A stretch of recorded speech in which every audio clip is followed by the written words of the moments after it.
paborito ko. Ito ay gagawin natin kung natatawag sa amin. Gagawin kong kabudlo. Kasi yun ang gusto nila, yung kabudlo. Tara guys, samahan nyo naman ako. So, ito na yung ating kamote. Ito ay purple sweet potato.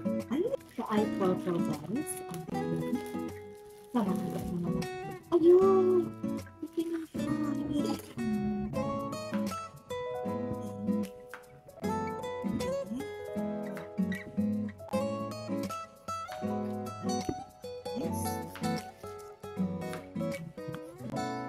Ang una natin gagawin ay balatan lang ang ating kamote.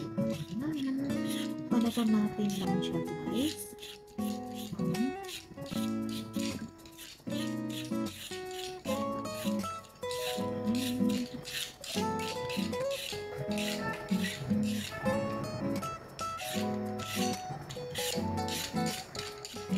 Ilagay sa ating lalagyan. Ilagay po natin ang ating kamote. So, ang gagawin po lang natin ay lalagyan natin na ganyan. Ayan. Ganito lang siyang gagawin mo guys. Siguro naman lahat natin alam yung ganitong bagay, di ba?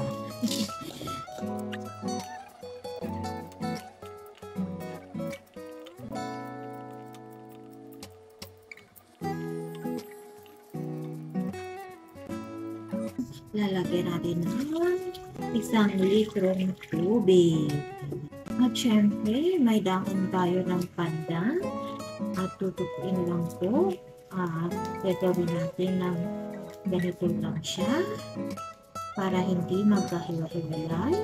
At hinugasan ko na din po ito. At ilagyan natin ng luya. Pinipit natin ang luya. At syempre, hindi mawawala ang asukal. Ganyan ang tatlo. Yan ay kulang pa. So, pag kulang pa, pwede pa tayo mag-add ng pepper. Pakukuluan ko natin yan. At, ayan. Pakukuluan. Ayan. Hanggang kalahating oras ang ating pagkakas. So, ayan na guys. At ayan na nga, no? Ayan.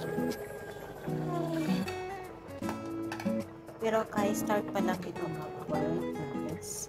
Hindi pa ito buto. So, ayan na nga. Ayan. Ito ay okay. Wow, malambot na siya. At nag-less na yung ating water. Ayan. So, okay na to guys.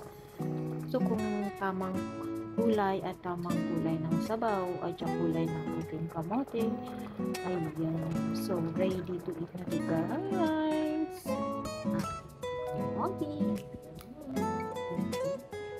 Ang kulay na ito ay kakain. Ayan na guys, tara na, kainan na. Ayan, bagong ligo lang ako dyan guys, kasi naligo muna ako habang lambot ng ating kamote. Ayan, mainit-init pa yan dyan na kinakain ko. At tsaka talaga ang bango dahil nilagyan natin ng pandan leaves. Ayan, thank you for watching.